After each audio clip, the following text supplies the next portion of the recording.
Bienvenue sur la chaîne Savoir Investir. Pensez à vous abonner et à activer la cloche de notification pour recevoir nos nouvelles vidéos.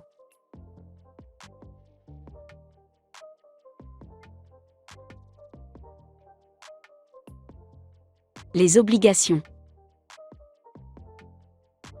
À la différence de l'actionnaire, le porteur d'obligations ne possède pas les droits attachés aux actions.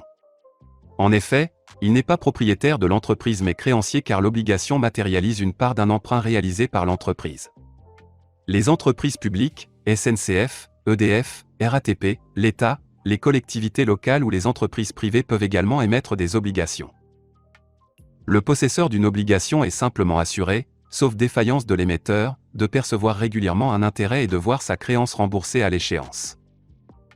Alors que le revenu qu'une action peut apporter sous forme de dividendes varie en fonction des résultats de la société et de la politique de distribution de son conseil d'administration, celui d'une obligation est défini une fois pour toutes, au départ, dans les conditions de l'émission.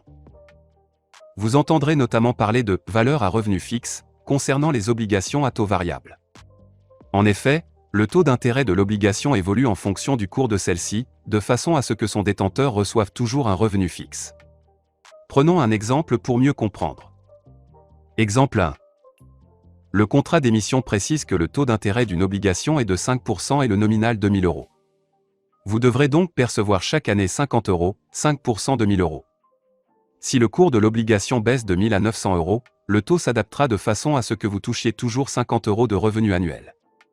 Dans ce cas, le taux deviendra 50 € pour 1900 € avec un taux de 5,56%.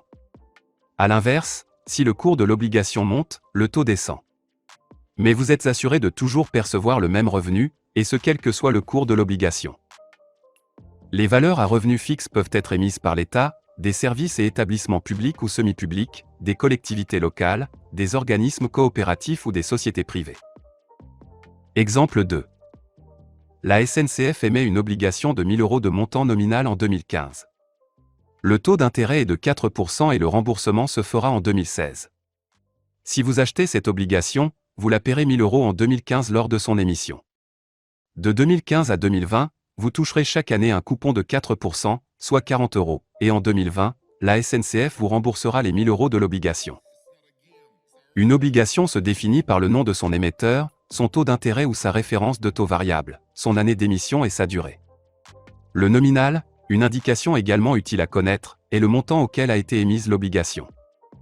On trouve plusieurs catégories d'obligations. Les fonds d'État ou OAT, obligations assimilables du Trésor.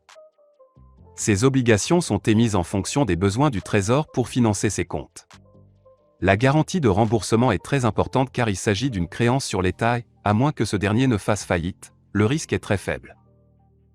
Les obligations de première catégorie. On y trouve les émissions des sociétés publiques ou des organismes parapublics tels que la SNCF et la CADES, ou celles des collectivités locales.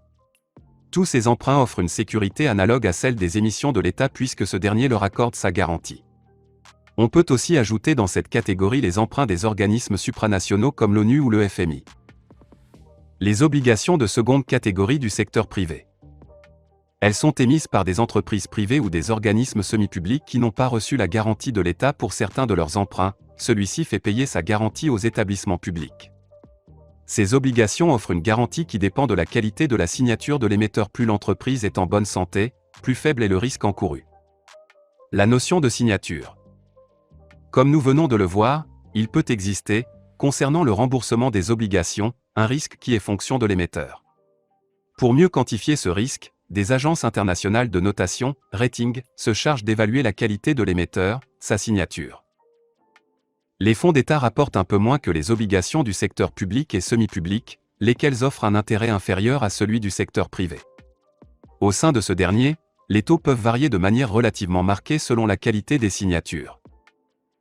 En fait, on en arrive au fameux couple risque-rentabilité. Cette notion signifie qu'un placement sans risque sera peu rémunéré et qu'un placement plus risqué le sera bien mieux. Cette notion est véritablement centrale en finance, le risque paie, la sécurité se paie.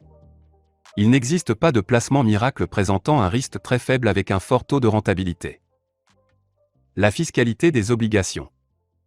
Tout comme pour les actions, les obligations donnent lieu à deux sources de revenus pour leurs détenteurs, les revenus liés au versement des coupons, primes ou lots, et les plus-values éventuelles liées à leur cession. Si les plus-values d'obligations sont imposées selon le même système que celui des plus-values d'actions, les revenus liés au versement des coupons, primes ou lots, bénéficient d'un système différent car, là, il n'y a pas d'abattement. Le mécanisme du prélèvement à la source ampute les coupons d'un acompte de 24% pour l'impôt sur le revenu auquel il faut rajouter 15,5% de prélèvements sociaux, ce qui porte la ponction fiscale d'emblée à 39,5%. Ensuite, c'est le taux d'imposition marginal du contribuable qui fera l'objet d'une imposition complémentaire puisque ces revenus sont soumis au barème progressif de l'impôt sur le revenu. Si la tranche marginale est supérieure à 24%, le fisc réclamera un complément d'impôt. Par contre, si le contribuable est dans une tranche inférieure, il lui sera restitué une partie de son acompte prélevé à la source.